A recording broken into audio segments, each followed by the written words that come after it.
یہ کہانی شروع ہوتی ہے ترکستان کی ایک شہزادی سے، مہر انگیز۔ وہ شہزادی جتنی زیادہ حسین تھی اتنی ظالم بھی تھی۔ ایک راز جاننے کے لیے اس نے کتنے ہی شہزادوں کا قتل کیا۔ جو کوئی بھی اسے حاصل کرنا چاہتا وہ ہر کسی کے آگے ایک ہی سوال رکھتی، جواب نہ ملنے پر اس کو قتل کروا دیتی اور اس کی کھوپڑی کو محل کے کنگوروں پر لٹکا دیتی۔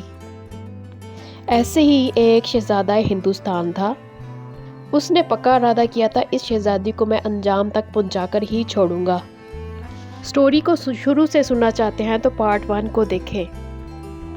شہزادہ ہندوستان شہزادی مہر انگیز کا سوال جاننے کے لیے کوہ تک پہنچ گیا تھا۔ کوہ تک جانے کے لیے اسے کافی مشکلات کا سامنا کرنا پڑا۔ آخر وہ شہزادے صنوبر تک پہنچ گیا تھا۔ آج تک صنوبر سے جو کوئی بھی کہانی سننے آیا، صنوبر نے اسے قتل کروا دیا، لیکن یہ شہزادہ ہندوستان کو اس نے کہانی سنانے کا ارادہ کیا۔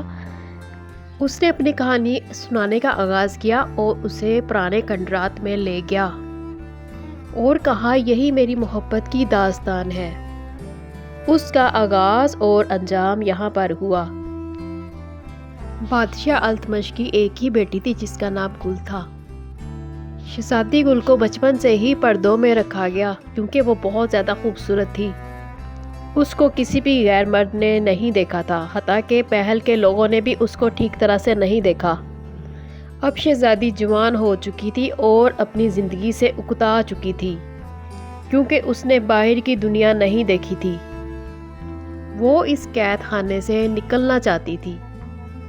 اس نے اپنی خواہش کا اظہار اپنے باپ بادشاہ التمش سے بھی کیا، لیکن بادشاہ التمش نے فوراً منع کر دیا اور اس کی بات سن کر بہت پریشان بھی ہوا۔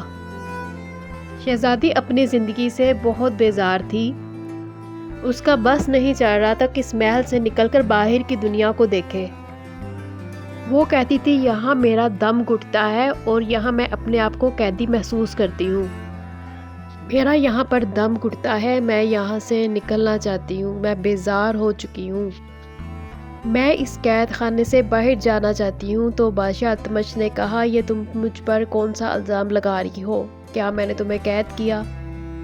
اس نے کہا، میں نے کوئی الزام نہیں لگایا، میں بس یہاں سے باہر جانا چاہتی ہوں، اس قید خانے سے نکلنا چاہتی ہوں، کھلے آسمان کے نیچے جانا چاہتی ہوں۔ میں نے اس محل کی رنگینیاں تو دیکھی ہے لیکن چاند ستارے نہیں دیکھے، پھولوں پر منڈلاتی ہوئی تتلیاں نہیں دیکھی، کھلی فضائیں نہیں دیکھی، کھلی وادیاں نہیں دیکھی۔ ابا جنی، اگر دنیا اتنی حسین ہے تو ہم اس حسین دنیا کو دیکھنا چاہتے ہیں۔ بادشاہ نے کہا، یہ بیٹی، یہ دنیا کیا ہے تم نہیں جانتی، اس لیے ہم نے تمہیں اس دنیا سے دور رکھا ہے۔ یہ دنیا تمہارے لیے نہیں ہے، یہ تو نفرت کا بازار ہے۔ شہزادی نے کہا، خدا کے واسطے مجھے اس محل سے نکلنے کی اجازت دیجیے۔ تو بادشاہ نے کہا، خبردار، بالکل بھی نہیں، تمہارے قدم اس محل سے باہر نہیں جا سکتے۔ بادشاہ التمش نے کہا کہ ہرگز نہیں تم باہر جا سکتی، محل کے بابا نے مجھے آگاہ کر دیا تھا کہ 18 سال سے پہلے اگر تم باہر جاؤ گی تو یہ ہمارے لیے خطرناک ہے۔ شہزادی نے کہا، کیا ہمیشہ ہمیشہ کے لیے مجھے اس محل کی گھٹن میں جینا ہوگا؟ بادشاہ التمش نے کہا کہ بابا کل محل میں آ رہے ہیں، ان سے پوچھنے کے بعد ہی تمہاری زندگی کا فیصلہ ہوگا۔ یہ کہہ کر بادشاہ التمش وہاں سے چلا گیا اور اگلے دن جب بابا محل میں آیا تو اس سے پوچھا گیا کہ میری بیٹی کی زندگی کے بارے میں کچھ بتائیے، اس کا کیا فیصلہ کرنا ہے؟ تو بابا نے کہا، اس کی زندگی کا فیصلہ تو ہو چکا ہے، شہنشاہ اوقاف، اس کی زندگی کا فیصلہ ہو چکا ہے، اس کی زندگی کا فیصلہ، اور وہ فیصلہ خدا کا ہے جسے کوئی نہیں بدل سکتا۔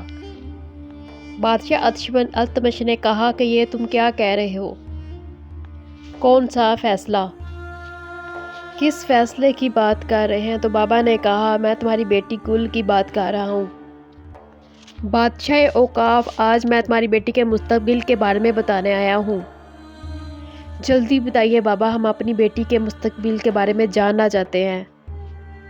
بادشاہ نے کہا ہم جاننا چاہتے ہیں بیٹی کا مستقبل کیا ہے، آج تک آپ نے جو کچھ بھی بتایا ہے وہ سچ ثابت ہوا ہے؟ تو بابا نے کہا اب بھی سچ ثابت ہوگا، یہ خدا کا فیصلہ ہے، ہم جو کہیں گے وہ ہمارا کہا نہیں، وہ رب کا حکم ہے۔ بادشاہ نے کہا جلدی فرمائیے بابا، وہ حکم ربی کیا ہے؟ عشق اور محبت کی چلنے والی بے مثال داستان ہے، عشق و محبت کی جنم لینے والی بے مثال داستان؟ بادشاہ نے حیرانگی سے کہا۔ بابا نے کہا آج تمہارے محل میں عشق اور محبت کی جنم لینے والی داستان جو پوری دنیا میں ایسے پھیلے گی جیسے چاند اور سورج کی روشنی پھیلتی ہے۔ بادشاہ نے حیرانگی سے کہا چاند اور سورج کی کرنوں کی طرح روشن ہوگی؟ تو بابا نے کہا ہاں بالکل، ایسی داستان جو پوری دنیا میں پھیلے گی۔ میں تمہارے اس محل میں چاند کی اس کرنوں کو محسوس کر رہا ہوں جو تمہارے محل کی چھت پر اترنے والا ہے، میں اس پھول کو محسوس کر رہا ہوں جو تمہارے اس محل میں آ کر کھلنے والا ہے، وہ آئے گا، وہ ضرور آئے گا۔ بادشاہ نے حیران ہو کر کہا کون آئے گا؟ بادشاہ نے کہا آپ کس کی بات کر رہے ہیں؟ تو بابا نے کہا وہ آئے گا، ضرور آئے گا، اور ہوا کے جھونکے کی طرح آئے گا، اس محل کی چار دیواری کو مہکا کر چلا جائے گا۔ بادشاہ نے کہا آپ ہمارے دل کی تڑپ کو اتنا نہ بھڑکائیے، جلدی بتائیے وہ کون ہے، کس کی بات کر رہے ہیں؟ بابا نے کہا میں اسی کے بارے میں بات کر رہا ہوں شہزادہ، جس کے بارے میں آپ جاننا چاہتے ہیں۔ بابا نے کہا کہ اب تم اپنی بیٹی کو اس محل کی چار دیواری میں نہیں رکھ سکتے، وہ یہاں سے چلی جائے گی، وہ اس کو لے جائے گا۔ یہ میں نہیں کہہ رہا، یہ خدا کہہ رہا ہے، وہ اپنی محل کی چار دیواری کے پنجرے کو توڑ کر اڑ جائے گی دور آسمانوں میں۔ اب یہ باتیں سن کر بادشاہ التمش اوقاف بہت پریشان اور متفکر ہوا۔ بادشاہ نے غصے سے کہا کہ چپ ہو جائیے بابا، اس کے آگے ہم اپنی بیٹی کے بارے میں کچھ نہیں سننا چاہتے۔ تو بابا نے کہا کہ تمہیں سننا ہی پڑے گا، تم اس داستان کو روک نہیں سکتے جسے قدرت اپنے ہاتھوں سے لکھنے والی ہے۔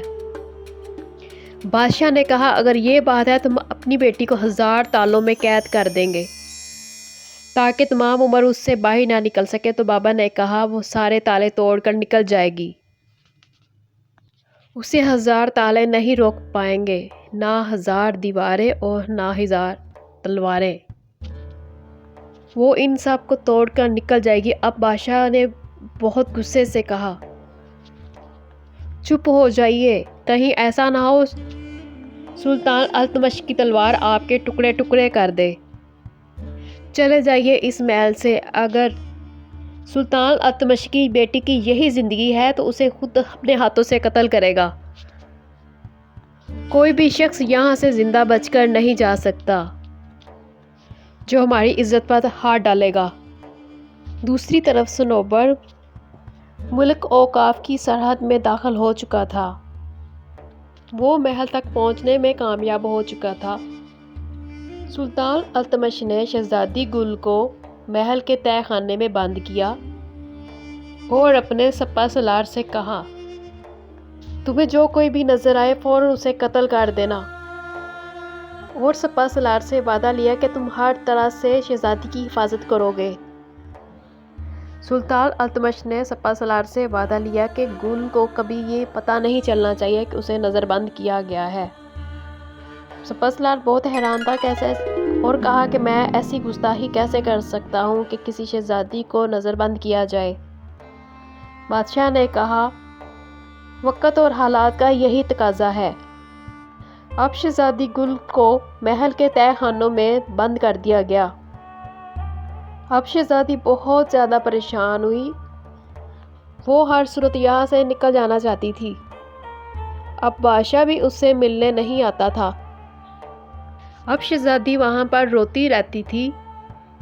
ایک دن تو اس نے اپنی جان لینے کی بھی کوشش کی، وہ تنگ آ کر اپنا سر زور زور سے مارنے لگی۔ دوسری طرف صنوبر محل تک پہنچ گیا تھا، وہاں کے سپاہیوں نے اسے دیکھا اور پوچھا کون ہے؟ تو اس نے کہا میں ایک سوداگر ہوں اور بادشاہ سے ملنے آیا ہوں۔ اس کی اطلاع بادشاہ تک پہنچائے گی۔ تو بادشاہ نے کہا میں ابھی نہیں مل سکتا، میں اس سے کل ملوں گا، اس کو مہمان خانے میں ٹھہرایا جائے۔ بادشاہ کیونکہ بہت فکر مند اور پریشان تھا، اب اس کو مہمان خانے میں رکھا گیا۔ رات کو وہ چپکے سے باہر نکلا، محل میں وہ ڈھونڈتا رہا شہزادی کو، لیکن وہ نہیں ملی۔ شہزادہ دبے قدموں شہزادی کو محل میں تلاش کرنے لگا، لیکن شہزادی کہیں بھی نہ نظر آئی۔ آخر وہ حرم میں داخل ہوا اور سوچنے لگا یہاں پر تو شہزادی موجود ہوگی، لیکن وہ وہاں پر بھی نہیں تھی۔ اب وہ سوچ میں پڑ گیا کہ شہزادی کہاں ہو سکتی ہے۔ ایک طرف اسے سیڑھیاں نظر آئی تو سیڑھیوں سے نیچے اترنے لگا۔ وہاں پہ بہت زیادہ پہرا تھا، قدم قدم پر موت تھی۔ نیچے تہہ خانہ تھا، وہ تہہ خانے میں اتر گیا۔ وہاں پر سپاہی بیٹھے اونگ رہے تھے کیونکہ آدھی رات کا ٹائم تھا۔ شہزادہ جب تہہ خانے کا دروازہ کھول کر اندر گیا تو شہزادی دیوار سے ٹکرے مار رہی تھی اور رو رہی تھی۔ اب شہزادے نے جا کر اسے روکا تو شہزادی حیرانگی کے ساتھ اس کو دیکھنے لگی اور اس کو دیکھتی رہی۔ شہزادے نے اس کو ایسا کرنے سے روکا اور کہا کہ زندگی اتنی خوبصورت ہے، تم اس کو کیوں ختم کرنا چاہتی ہو؟ یہ حسن کی دولت اللہ ہر کسی کو نہیں دیتا، یہ تو ایک نعمت ہے، آپ اس کو کیوں ٹھکرانا چاہتی ہیں؟ اپنے آپ کو اتنی تکلیف کیوں دینا چاہتی ہو؟ تو شہزادی نے کہا ہم اپنی جان دے کر اس پتھر دل دنیا سے چھٹکارا حاصل کرنا چاہتے ہیں۔ شہزادے صنوبر نے کہا جب آپ نے اس دنیا کو دیکھا ہی نہیں تو آپ کیسے کہہ سکتے ہیں یہ پتھر دل دنیا ہے؟ یقین مانیے یہ دنیا بہت ہی خوبصورت ہے، آپ نے کبھی تصور بھی نہیں کیا ہوگا۔ شہزادی نے کہا کہ تم کون ہو اور کیوں تم میری حفاظت کرنا چاہتے ہو؟ شہزادے نے کہا میں اسی دنیا کا ایک ادنا سا بندہ ہوں، یہ زخم آپ کے ماتھے پر ہوا ہے، یقین جانیے چوٹ ہمارے دل پر ہوئی ہے۔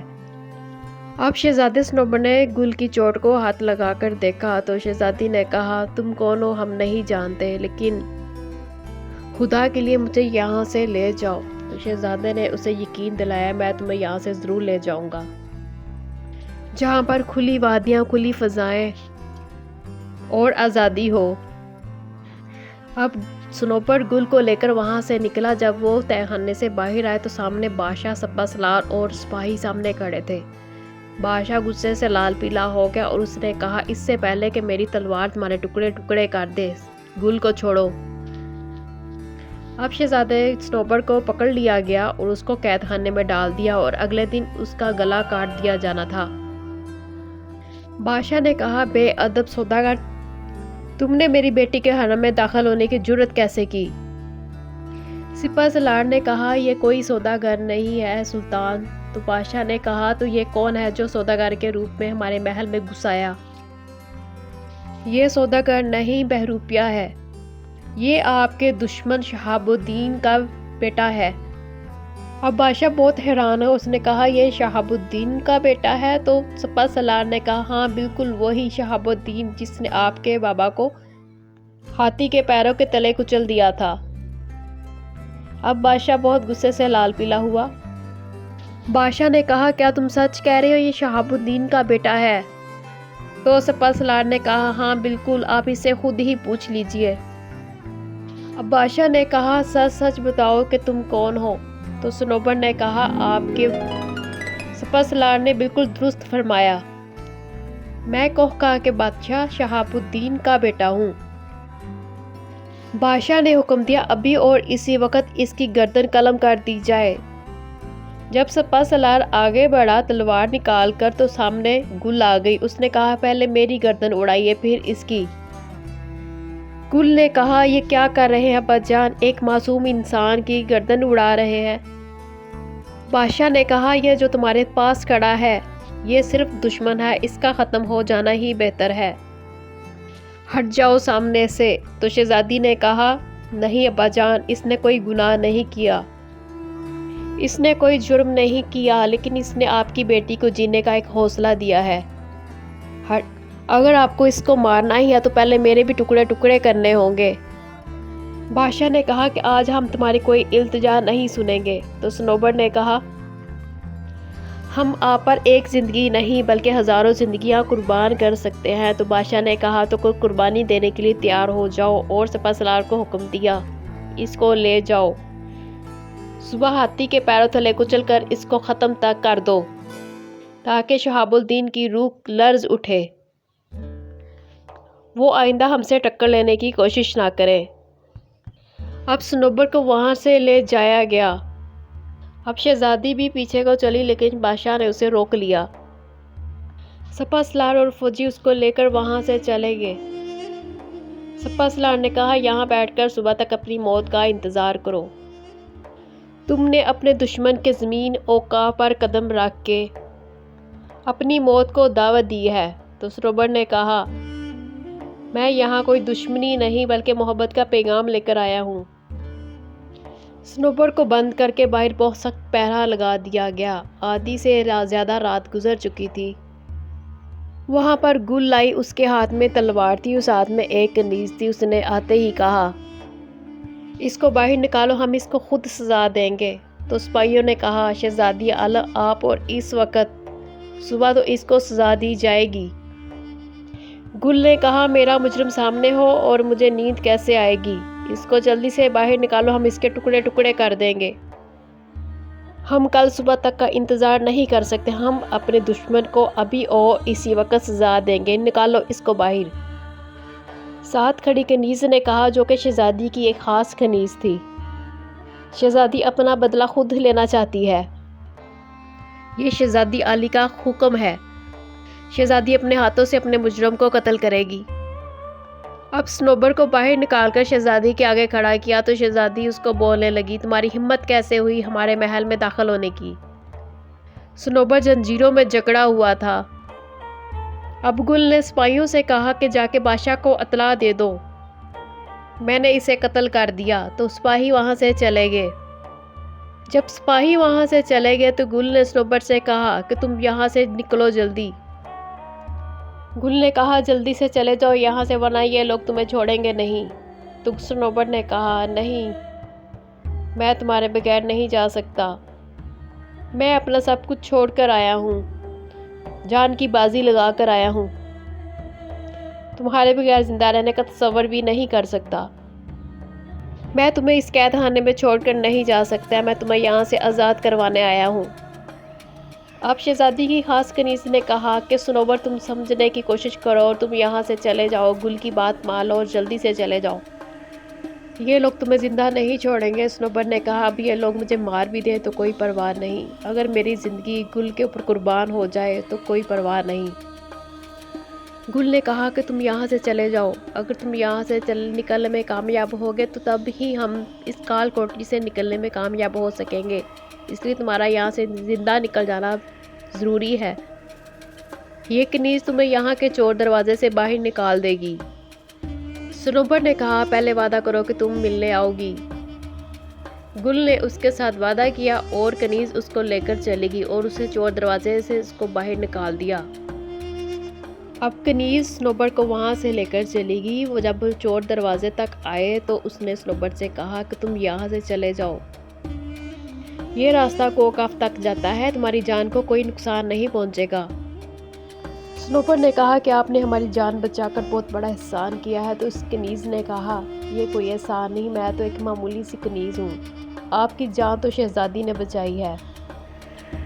اب وہ کنیز صنوبر کو چھوڑ کر واپس چلی گئی، لیکن جاتے ہی اس کے اوپر کسی نے وار کر دیا اور اس کی چیخ نکل گئی۔ گل نے جب چیخ کی آواز سنی تو اس نے کہا یہ تو اسی کنیز کی آواز ہے، وہ اس تک آ گئی۔ جب گل کنیز تک پہنچی تو وہ خون پہ لت پت تھی۔ اس نے کنیز سے پوچھا کہ تمہیں کس نے مارا؟ اس نے کہا مجھے نہیں پتا مجھے کس نے مارا ہے، یہ کہہ کر وہ دم توڑ گئی۔ وہاں پر وزیر آ گیا، اس نے کہا اس کو میں نے مارا ہے۔ تو گل نے کہا کہ تم نے اس کو کیوں مارا؟ تو اس نے کہا ایک ایسے مجرم کو فرار کروایا ہے جس کو کل سزائے موت دینی تھی، یہ غدار ہے۔ گل نے کہا اس کو تو میں نے فرار کروایا ہے، جو سزا دینی ہے مجھے دو۔ وزیر نے حیران ہو کر کہا کیوں، آپ نے کیوں فرار کروایا؟ گل نے کہا کیونکہ وہ مجھ سے محبت کرتا ہے۔ وزیر نے کہا آپ کے ساتھ جو بھی محبت کی جرات کرے گا اس کو مار دیا جائے گا۔ گل نے کہا کہ جاؤ اسے مار دو، کیونکہ اگر اس نے سرحد پار کر لی تو پچھتاؤ گے۔ وزیر نے کہا ہرگز وہ سرحد پار نہیں کر سکتا، یہاں سے صرف اس کی لاش ہی جائے گی۔ دوسری طرف کوکاف کے بادشاہ شہاب الدین اپنے بیٹے کے نہ ہونے سے بہت پریشان تھے اور اس نے کہا کہ جنگ کی تیاری کرو، اس کا ابھی تک نہ لوٹنا اس بات کی علامت ہے کہ وہاں وہ قید ہے۔ وزیر نے کہا اب اس کی ضرورت نہیں، کیونکہ شہزادہ سلامت واپس آ چکے ہیں۔ تو بادشاہ حیران ہوا اور اتنی ہی دیر میں صنوبر بھی وہاں پر آ چکا۔ بادشاہ نے کہا اگر تھوڑی دیر اور نہ آتے تو ان کے ساتھ جنگ ہوتی، ہم ان کو تہس نہس کر دیتے۔ صنوبر نے کہا نہیں، اس کی ضرورت نہیں ہے۔ شہاب الدین نے کہا ہمیں بتاؤ سلطان نے تمہارے ساتھ کوئی بدتمیزی تو نہیں کی؟ تو صنوبر نے کہا یہ آپ کی دعاؤں کا نتیجہ ہے کہ ہم آپ کے سامنے کھڑے ہیں، ورنہ سلطان نے ہمارے لیے موت کا حکم تو سنا ہی دیا تھا۔ شہاب الدین نے غصے سے کہا کہ اس کی یہ ہمت، وہ تو ایک فرشتے نے آ کر ہماری جان بچا لی۔ تو بادشاہ نے حیرانگی سے پوچھا فرشتہ کون؟ صنوبر نے کہا سلطان التمش کی بیٹی گل، اس نے ہماری جان بچائی۔ اگر وہ ہمیں قید خانے سے رہا نہ کرواتی تو اس وقت تک ہم زندہ نہ ہوتے۔ شہاب الدین نے کہا کہ اس نے اتنی مہربانی کیوں کی؟ تو صنوبر نے کہا کیونکہ وہ مجھ سے محبت کرتی ہے۔ اب سلطان شہاب الدین نے غصے سے کہا نہیں، تم میرے سامنے محبت کی بات نہیں کرو گے، ایسا نہیں ہو سکتا۔ گل نے کہا یہ کوئی جرم نہیں، محبت کوئی جرم نہیں، کوئی گناہ نہیں۔ تو بادشاہ نے کہا، سلطان شہاب الدین نے کہا کہ تم اس لڑکی کو بھول جاؤ۔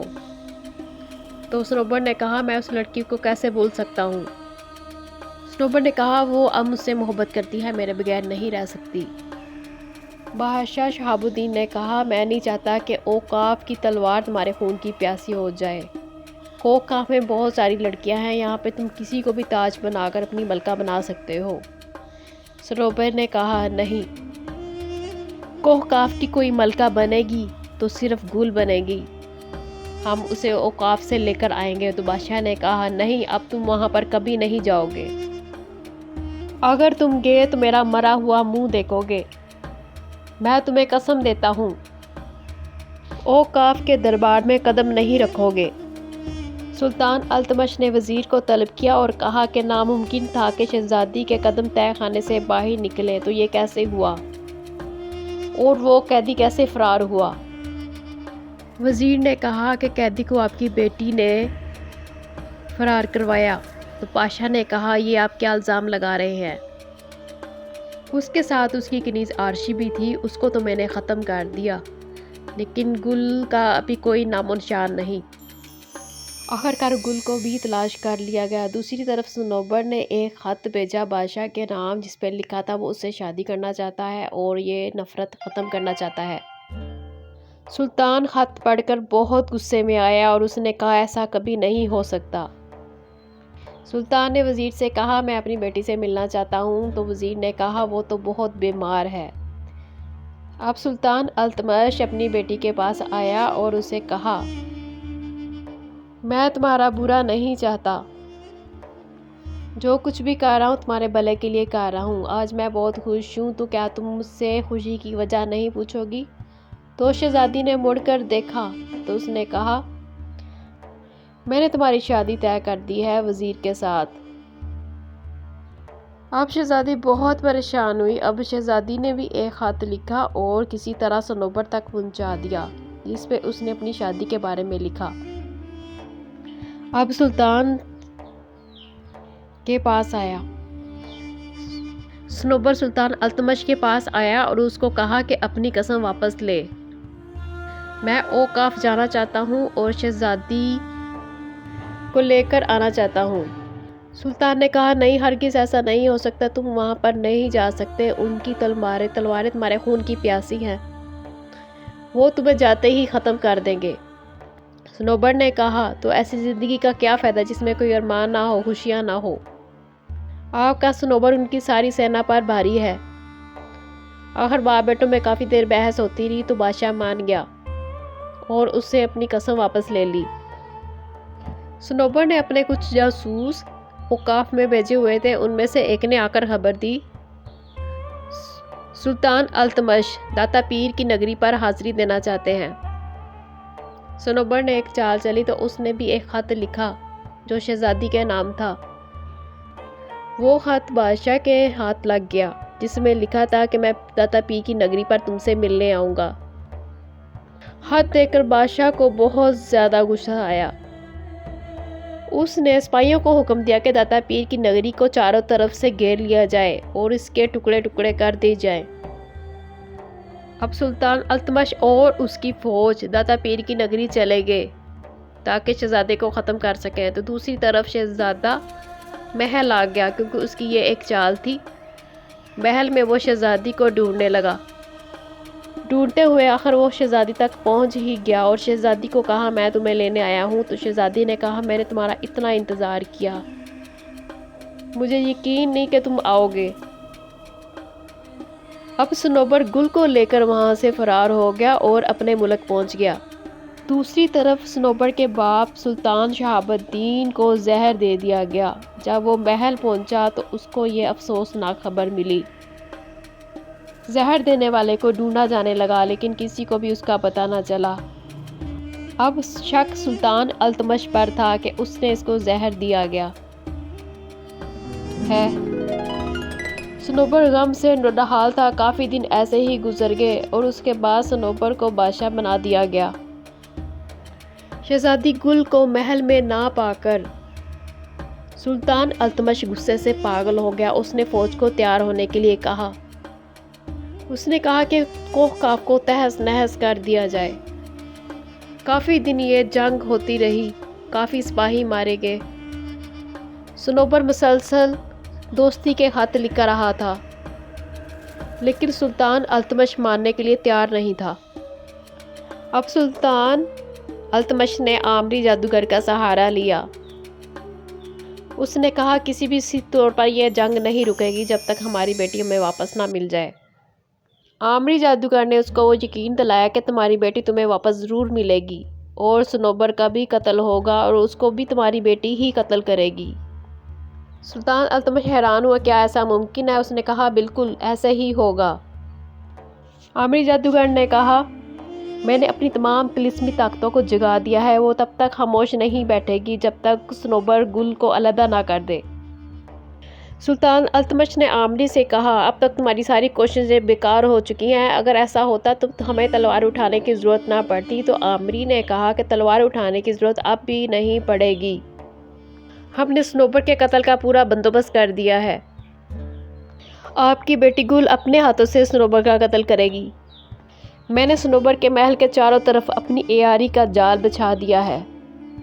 سلطان التمش نے کہا کیا آمری تمہیں پورا یقین ہے کہ تم اپنی چال میں کامیاب ہو جاؤ گے؟ تو اس نے کہا بالکل یقین ہے، اس آمری کو اپنے جادو پر پورا بھروسہ ہے، اب تم اس کا جادو ایسا دیکھو گے کہ دنگ رہ جاؤ گے۔ سلطان التمش نے کہا اگر تم اپنے مقصد میں کامیاب ہوگے تمہارے سامنے دولت کے ڈھیر لگا دوں گا۔ آمری زور زور سے کہکے لگانے لگا اور اس نے کہا کہ یہ دولت تو بادشاہوں کی ہوس ہوتی ہے، مجھے تو کوئی اور ہی دولت چاہیے۔ اب دیکھنا گل کیسے صنوبر کا قتل کرتی ہے۔ اب تک گل اور صنوبر کی شادی ہو چکی تھی۔ کچھ دنوں سے گل عجیب عجیب باتیں کرنے لگی، وہ صنوبر سے بھی خوفزدہ رہنے لگی۔ دوسری طرف جنگ زوروں پر تھی۔ اب صنوبر نے فیصلہ کیا، اب صنوبر پوری طرح کوشش کر رہا تھا کسی طرح شہاب الدین کے قتل کا پتہ چل سکے کہ اس کو مارنے والا کون ہے اور کون دشمن ہے۔ دوسری طرف جنگ بھی زوروں پر تھی۔ پہلے تو صنوبر دوستی کے خطوط بھیجتا رہا لیکن بے سود۔ سلطان التمش بہت ہی ضدی اور ہٹ درم تھا، وہ نہیں مانا، تو صنوبر نے اب آگے بڑھ کر خود جنگ کا اعلان کر دیا۔ کچھ دنوں کے بعد آخرکار قاتل کا پتہ چل ہی گیا۔ شہاب الدین کو زہر دیا گیا تھا، وہ اصل میں سلطان التمش نے ہی دلوایا تھا۔ اب صنوبر کو بہت زیادہ غصہ آیا۔ دوسری طرف گل کے اندر عجیب تبدیلیاں آ رہی تھی۔ روز رات کو جب صنوبر آتا تو وہ اس کو ایک شربت پلاتی، جس سے اس کو گہری نیند آ جاتی اور وہ صبح ہی اٹھتا۔ یہ سلسلہ کافی دن چلتا رہا۔ ایک دن آدھی رات کے وقت محل سے باہر جاتے ہوئے دیکھا گیا۔ اس کو کسی کنیز نے دیکھا تھا۔ اس کی اطلاع وزیر کو کی گئی۔ وزیر کو پہلے تو یقین نہیں آیا، لیکن اس نے خود دیکھنے کا فیصلہ کیا۔ جب آدھی رات کا ٹائم آیا تو اس نے دیکھا گل دبے قدموں کے ساتھ باہر جا رہی ہے اور بار بار پیچھے مڑ کر بھی دیکھ رہی ہے، کہیں کوئی دیکھ تو نہیں رہا۔ اب وزیر نے اس کا پیچھا کیا۔ گل کالے کھنڈرات تک رکی اور وہیں پہ کہیں پہ گم ہو گئی۔ وزیر تلاش کرتا رہا لیکن وہ نہ ملی۔ دوسرے تیسرے دن بھی ایسے ہی ہوا۔ اس نے فیصلہ کیا یہ بات صنوبر کو بتائے۔ جب اس نے یہ بات صنوبر کو بتائی تو اس نے یقین نہیں کیا۔ اس نے کہا تم بہتان لگا رہے ہو۔ اب صنوبر کو گل رات کو شربت پلانے لگی تو اس نے دھوکے سے وہ شربت پھینک دیا اور صنوبر نے جھوٹ موٹ سونے کا ناٹک کیا۔ جب گل نے پوری طرح سے تسلی کر لی کہ یہ سو گیا ہے تو وہ اٹھی اور دبے قدموں سے باہر نکلنے لگی۔ اب صنوبر اٹھا اور اس کا پیچھا کیا۔ گل محل سے نکل کر ایک طرف کو چلی، ایسے راستے کی طرف جہاں پہ کوئی نہیں جاتا تھا۔ وہ ایک سنسان جگہ تھی اور وہاں پر کھنڈرات بنے ہوئے تھے۔ گل بہت چوکنے انداز سے جا رہی تھی اور بار بار پیچھے مڑ کر بھی دیکھ رہی تھی۔ انہی میں سے وہ ایک کھنڈرات کے اندر چلی گئی۔ صنوبر بھی اس کے پیچھے آ گیا۔ اندر کا منظر دیکھ کر اس کا دل دہل گیا۔ اس نے دیکھا کہ اندر ایک جادوگر بیٹھا ہوا ہے۔ اس نے گل کو دیکھتے ہی گرجدار آواز سے کہا کہ اتنی دیر کیوں لگائی؟ گل نے کہا میں صنوبر کے سونے کا انتظار کر رہی تھی، آج وہ کافی لیٹ آیا تھا اس لیے میں لیٹ ہو گئی۔ جادوگر نے کہا آج اس کی زندگی کا آخری دن ہے، تم نے جو اس کو شربت پلایا ہے اس کے اندر زہر ہے، اب تک وہ مر چکا ہوگا۔ یہ سنتے ہی گل نے ایک چیخ ماری اور بے ہوش ہو گئی۔ اصل میں وہ ایک آمری جادوگر تھا جس کو سلطان التمش نے اس کے ذمہ یہ کام لگایا تھا، کسی طرح صنوبر کو ختم کرنا ہے۔ اس نے گل کو جادو کے زور سے اپنے وس میں کیا، اس لیے وہ اس کی ہر بات ماننے پر مجبور تھی۔ وہ اس کو ہر روز رات کو نشہ آور شربت پلاتا رہا اور آج جو شربت دیا تھا اس میں زہر ملا ہوا تھا۔ اب صنوبر وہاں سے نکلا، وہ جادوگر کے سامنے گیا اور ایک ہی تلوار سے اس کا سر تن سے جدا کر دیا اور گل کو پکڑ کر قید میں ڈال دیا۔ اور یہی سوچتا رہا گل نے اس کے ساتھ بے وفائی کی۔ اب صنوبر شہزادے سمت کو یہ قصہ سنا رہا تھا، اس کے بعد اس کو گل کے قید خانے میں لے کر گیا۔ اس کو کہا یہ دیکھو یہ ہے بے وفا۔ شہزادے سمت نے کہا اس میں بیچاری گل کا کیا قصور، اس کو آمری جادوگر نے اپنے وش میں کیا ہوا تھا، ورنہ گل ایسے کبھی نہ کرتی۔ گل نے یہ سب آمری جادوگر کے جادو کی وجہ سے کیا، کیونکہ اس نے اس کو جادو کے زور سے اپنے وش میں کیا ہوا تھا۔ اب صنوبر کا کچھ غصہ ٹھنڈا ہوا، اس نے اس کو جیل سے باہر نکالا اور اس سے معافی مانگی اور دوبارہ کو کاف کی ملکہ بنایا۔ اب دوسری طرف صنوبر جنگ جیت چکا تھا۔ سلطان التمش نے بھی ہار مان لی تھی اور اس نے جو جادوگر آمری کو صنوبر کے اوپر مسلط کیا تھا وہ بھی ناکام ہو چکا تھا۔ شہزادے سمت کو اپنے سوال کا جواب مل گیا اور وہ واپس ہندوستان چلا گیا۔ شہزادی مہر انگیز کو اس کے سوال کا جواب دیا۔ اس طرح سے یہ خونی سلسلہ ختم ہوا۔ شہزادی مہر انگیز کو اس کے سوال کا جواب مل گیا اور اس نے کوہکاف کے باشندوں کو بھی چھوڑ دیا۔ اس طرح سے اس کہانی کا اختتام ہوا۔ اس طرح کی پراسرار اور مزے کی کہانیاں سننا چاہتے ہیں تو چینل کو سبسکرائب کریں، لائک کریں، گھنٹی کے بٹن کو دبا دیں تاکہ آنے والی ہر نیو ویڈیو کا نوٹیفیکیشن آپ کو مل سکے۔ ملتے ہیں ایک نئی کہانی کے ساتھ، تب تک کے لیے اللہ حافظ۔